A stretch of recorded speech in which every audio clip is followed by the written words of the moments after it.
Ito na tayo. Aray ko, sakit pa ako. Na tayo dito ka muna sa labas. Kaya nakalala ako. Mag-review muna tayo, bye-bye. Kay, alam mo naman, ang ala-ala. Kaya nakiwala si Simon. Meron ako yaala, may kukwento pala. Ito, tungkol to sa kuya ko. Sa pangalawa kong kuya. Ngayon, yung kuya ko na yun, nagkaroon siya karelasyon. Bago siya mag-graduate, nagkaroon siya ng jowa. Oo. Kasi ngayong nanay ko, sobrang higpit talaga ng nanay ko noon. Kahit sa lalaki. Mga kapatid ko lalaki, napakahigpit ng nanay ko na yun. Oo. Lalo na sa akin na babae. Ngayon, siyempre, no choice na rin ang mama ko at papa ko kasi ito pala, nag-live-in na yung magjowa, nag-live-in na. Tapos, tawag doon, nasa simbahan. Simbahan. Ano na rin sila, padalas na, sila para maging mag-asawa. Ngayon, siyempre, nakagraduate na yung kapatid ko sa school niya. Tapos siya, magkano na siya, ano yan? Tapos, magkano na siya, paplano na magtatrabaho ngayon. Oo, kasi hindi pa siya nakapagtrabaho siya talaga sa ibang bansa na gusto niya. Ngayon, nangyari.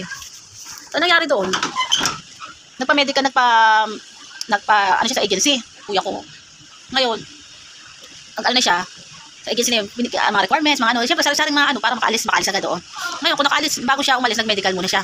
Okay naman yung mga medical niya. Tapos maganda rin naman yung sa kuya ko pala, ang ganda talaga ng tit noon. Hindi, ako tsaka talaga tit ko eh. Pero yung kuya ko, maganda talaga yung tit noon. Tapos ano siya, dire-diretso, kulay ano, hindi wala siyang hiwa-hiwa. Oo. Ngayon, pagkalinis niya, habang nililinis siya ng ngipin sa dentist, kasama niya yung jowa niya, asawa niya kasi nagkasal na sila sa simbahan. Ano siya, kinausap siya nung dentist ng ngipin, oo, na nanuhan daw ng dentist na ang buhay mo hanggang taon lang ang kaya. Oo. Nagulat naman sila mag-asawa, yung kuya ko tsaka yung asawa niya. Tawag doon, nagtaka. Paano nasabi yon ng dentist? So, paano nakapag-judge na itong taon mawawala ka na sa mundo? Parang ganun. Hindi rin, nagugulat din naman yung dentist kasi basta na ano niya na rin yun eh na. So, sabi ng asawa niya, sabi ng kuya ko, sabi ng asawa niya, sige, sa ganitong taon, nakabalik ka ng Pilipinas, tayo, paghahandaan kita, taon-taon kitang paghahandaan. Kasi, kung meron na mangyari sa yung ganyang sinasabi ng ibang tao, kailangan pa rin na lumaban tayo. Na siyempre, huwag tayo maniwala basta-basta. Oo. Kung bakit may mga ganun nga na sabihan na, magandang ngipin noon ng kuya ko, walang kalinisis ang ngipin, doon pa rin nagka-problema. Yun, after taon, di ba nakapag-abroad nga siya.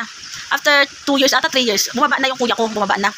Pasyal kasi doon siya nakabahay sa asawa niya eh. So, ngayon, siya papunta-punta sa amin. Kaso, ako, tsaka yung sisi, busy kami lagi sa trabaho. Kasi nga, yung papa ko at mama ko sabay na kami yung mama at papa ko, sabay yun na stroke. Kaya alagain yun sa bahay, alagain. Tapos, nung time na yun, napunta-punta yung kuya ko. Papasyal-pasyal, pero hindi siya nag-i-stay sa bahay. Kunyari, ngayong maghapon siya, uuwi na siya dun sa bahay ng asawa niya. Kaya ang nag-aalaga dun sa mama at papa ko, yung pangatlo kong kuya. Kasi, may mga trabaho kami palagi. Ngayon, sa awas, may kasalanan din ako. Kasi hindi rin namin alam kung nangyayari. Hindi namin alam, promise. Ngayon, nangyari, sabi ko sa kuya ko, baka naman pwedeng umuwi ka na muna sa bahay, mag-stay ka sa bahay natin para makapagbantay sa mga mag-asawa, sa mga matatanda. Kay si kuya yun, umalis na rin sa trabaho. Yung pangatlo kong kuya, umalis na si Kajon sa trabaho para makabantay yung mag-asawa na may sakit sa bahay lang. Kaso nahihirapan din ng kuya ko kasi nga, pag inatake yung isa, dadali sa ospital yung isa, nasa bahay, wala makapag-ano kasi nasa trabaho din kami.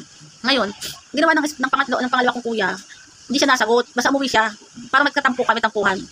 Tapos noon, hindi na siya napunta sa bahay. Isabi ko doon sa pangatlo kong kuya, sige, hayaan na lang natin kung ayaw mo na ni kuya, baka nagpapahinga. Pero sana bumalik siya kasi kailangan natin ng tulong natin, pakabantay sa mga matatanda. Kasi nagtatrabaho din kami, kaya hindi rin kami basta makauwi. Siyempre, nag-aalaga para sa mga pera din, sa mga pagkain, sa pagbili ng gamot, oo. Di, nagulat kami, na siguro isang linggo na mahigit, nagulat kami na pinapunta si kuya ko, yung pangalawa kong kuya, pinapunta doon sa kuya kong sa bahay. O pinapunta doon sa bahay sa kuya kong pangalawa. No choice na eh. Pumunta yung pangatlo kasi pinapunta nga dahil ayun inatake. Hindi ko alam anong inatake. Paano inatake? So doon namin nalaman na meron palang kapatid kuya kong pangalawa na meron siyang sakit sa yung tawag doon heart. Hindi heart. Sabi ng iba, nakuha daw yun sa pagpunta niya sa trabaho sa pagbarko. Oo, kasi sa parang ng gasolina ata. Oo, parang ganoon, hindi ko na nakalimutan ko na. Yun, ngayon nagulat kami. Pati ang parents ko nalaman na rin na nagkagano na yung kuya kong pangalawa. Sobra, nakita namin siya, sobra talagang payat na niya. Meron siya oxygen kasi hindi siya makakapaghinga. Ang payat-payat na niya. Nagulat kami kasi malaki ang katawan doon. Kasi araw na yun, nawala siya ng isang buwan ata may kita. Hindi siya pumunta sa bahay, mag-alaga ng mga anak ng dalawang matanda. Hindi siya pumunta. Ngayon pala, ang dahil nagkasakit si kuya. Ang payat-payat niya, parang butot balat. Oo, parang ganun. Ngayon, ginawa ng asawa niya, inuwi na sa bahay kasi dinala na sa bahay nung may dalang oxygen. Ngayon, gusto niya pumasyal sa mga kuya ko kasi nga gusto rin niya makita yung parents ko. Kasi yung dalawang parents ko, hindi rin makapunta dun sa hospital sa kuya ko kasi nga, may mga sakit din sila. Ngayon, ang nangyari, wala, no choice talaga. Hindi na rin kinaya ng kuya ko. Nawala na siya. Nung nawala siya, iyak-iyak din nun kami kasi nagkaroon din ako ng problema nun. Oo, sa totoo lang. Kasi nagkasabay-sabay na lahat, halos. Kapatid, ang mga kuya ko, mga mama at papa ko, sunod-sunod ang problema. Wala eh, wala talaga. Ayun talaga nangyari sa buhay. Sa buhay ko, nangyari. Katulong ko nun ay si Tintin, kapatid ko Tintin. Nakatulong din naman si Kuya Jun, nag-alaga nga. Kaya hindi na siya nagtrabaho para lang sa mga magulang namin. Ang mahirap lang sa ano, nauna siya, yung pangalawa kong kuya na namatay dahil sa ganun nagkaroon ng sakit at tinago niya para hindi siya makilala. Hindi kami makilala sa bahay kasi alam ng kapatid kong pangalawa na marami na kaming problema sa bahay dahil sa parents ko. Pero sinarili niya yung nararamdaman niya hanggang sa namatay siya. Yun lang nilang namin nakita halos lahat. Pag talaga siguro yung life, wala kang masabi. Hindi ko lang din alam paano nakuha kasi malakas talaga ang katawan ni Kuya eh. Hindi ko alam kung ano nangyari. Naalala ko lang kasi ngayon. Masarap kasi masaya kami naging pabati-bati namin yun dati. Hindi pa nga lang ako nainom dati. Pero si Kuya nainom yun dati. Pero magandang banding namin kasi lagi naka-protection sa amin. Lagi siya naka-protection. Ito pangalawang kuya ko yun. Lagi siya naka-protection sa amin sa mga kapatid ko bunso. Wala. Mahirap din. Nangyaring ganun sa aming buhay kasi halos nagkasabay-sabay. Nasabihin natin na kahit dalawa yung mama at papa ko naging ganyan. Yung kuya kong namatay na yun, tinago niya yung sarili niya once para hindi na kami tumulong pa sa kanya. Kasi may asawa naman siya. Yun na nag-connect na magpagaling sa kanya sa ospital, magpa-check sa gano'n, nangyari sa kanya. Yun, sa pamilya ng asawa niya, tumulong sa kanila. Kaya hindi na siya nagsabi sa amin ng mga nangyayari kasi nga, kami mismo, problemado rin kami. Kaya yun, wala, ewan ko ba, buhay talaga. Lahat naman nangyari, hindi ko naman mga kapatid ko, mga kuya ko, mama ko, papa ko, maganda wala agad. Ewan, tira. Dalawa kapatid ko na wala. Salamat din sa Diyos na hanggang ngayon, binuhay pa ako. Kasi sa aming mga kapatid na natira, di ba, 8 kami, tapos naging 8 kami. Nawala na nga yung 2 lalaki. Halos months lahat, puro buwan lagi ang lamang bago namatay yung parents ko tsaka yung dalawang kuya.